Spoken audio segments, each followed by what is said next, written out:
After watching episode 7 of The Acolyte, I have reached a new emotion that I did not think I was going to reach.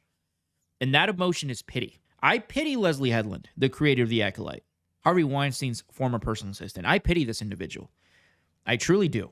Because up to this point, I've seen nothing but Leslie Hedland having interview after interview where she is fighting tooth and nail trying to save this show, right? She's clearly passionate about it. I think she's even called The Acolyte her greatest piece of art. And she's also stated that she pitched this idea to Kathleen Kennedy herself, of which it was greenlit. She was handed $180 million to make The Acolyte. And her inspiration, Leslie Hedland's inspiration for this show was Frozen. She wanted to make this story about these two sisters that just had this love for each other. She also wanted to tell a revenge story, put the Sith in there somewhere, you know. And she was greenlit. They gave her the opportunity to make this show. They included her in Star Wars. And see, and I use the word included for a reason, because inclusion is in the utmost importance over at Disney, over at Lucasfilm. They're all about inclusivity, including everyone. They want to check off all the boxes, give everyone a chance. Well, not everyone. There are certain people, a very specific type of people that Disney wants nothing to do with. But this video is not about that. This video is about sometimes you have to exclude people. And not based on physical appearance or anything like that, or sexual preference. It's not what I'm talking about. I'm talking about creative ideas, intellectual ideas. Because you have to understand that the focus of Lucasfilm when it comes to Star Wars should be to make a good Star Wars product. Something that Star Wars fans will love. And in turn, when Star Wars fans love this thing, it spreads like wildfire. And then you get people who were maybe not fans of Star Wars, they come in. Or maybe casual fans, they come in and they love the project. Such was the case with the prequels, original trilogy, the Clone Wars. But that didn't happen with The Acolyte. With The Acolyte, the main focus was inclusivity. And I think that Leslie Hedland pitched this idea. And the only thing that these dummies at Lucasfilm heard was this was going to be a inclusive show. You were going to have women at the forefront. You were going to have members of the LGBTQ TV plus community. You were going to have trans people. You're going to have all these people involved, people of color.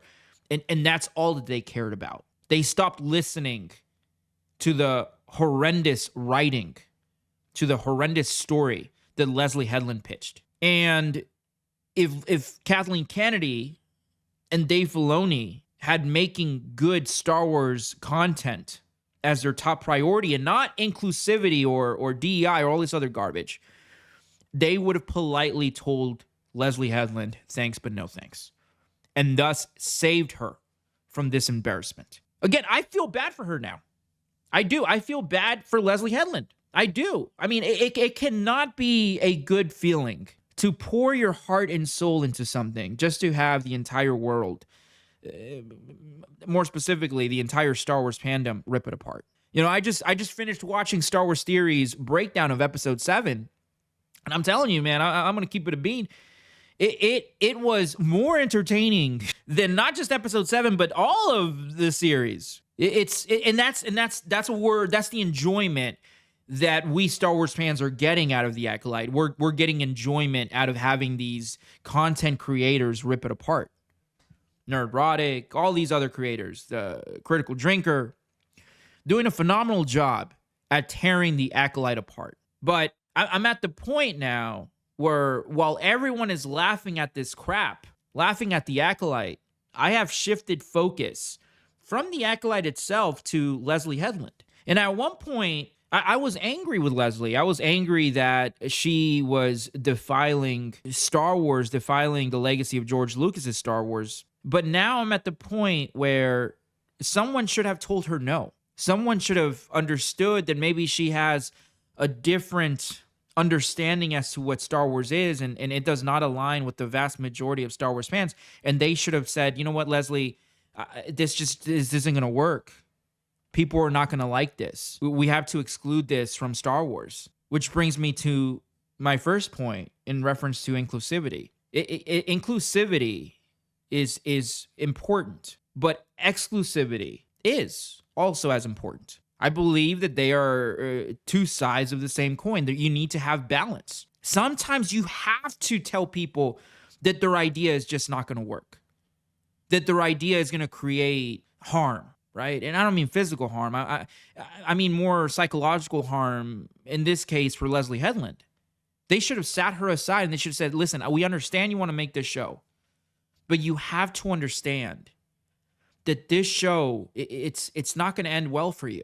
You're going to get ridiculed, you know? And what led me to this thought process, I was thinking of back when I was a kid. You know, you would have these older kids, they would hang out, ride bikes, and every once in a while you'll have this other younger kid show up, and they would always get the younger kid to do these stupid things for their own amusement. Now, the younger kid believed that he was one of the guys, believed that they were laughing with him whenever he would do something silly, like maybe try and use his bike to jump over a ravine or something. And he would fall, face plant, and then he would look back at the older kids and they were all laughing. But this younger kid was like, oh, they must love me because they're laughing with me. And it's like, no, dude, they're laughing at you. And that's, I think, what's going on right now with Leslie Hedland, is that the entire Star Wars community, fandom, is laughing at the Acolyte. We're past being angry about it.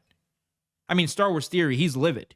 But most of us are just laughing at the Acolyte, and that can't be good for Leslie. Now, I'm not faulting these people, these content creators, for tearing this show apart. That's their job. That's part of it. I don't hold them responsible. I hold Kathleen Kennedy responsible. I hold Dave Filoni responsible.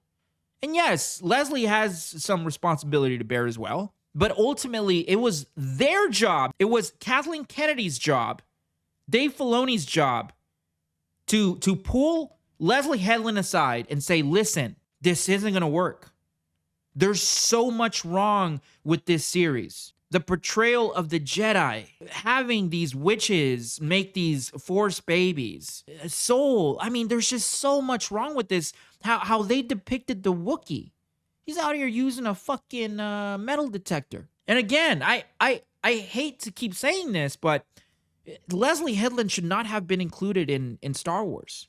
Star Wars is not, from a creative standpoint, Star Wars is not for everyone. Not everyone should be able to make a Star Wars project. But that's where I'm at, man. I went from putting most of, if not all, the blame on Leslie Hedland to now she's just getting some of it. Most of it is going to Lucasfilm, to Kathleen Kennedy, to Dave Filoni for allowing this to happen. They were the older kids pointing at the younger kid and laughing at it, you know? Anyway, you guys let me know what you think down in the comments. And like always, don't forget to subscribe. Sensational.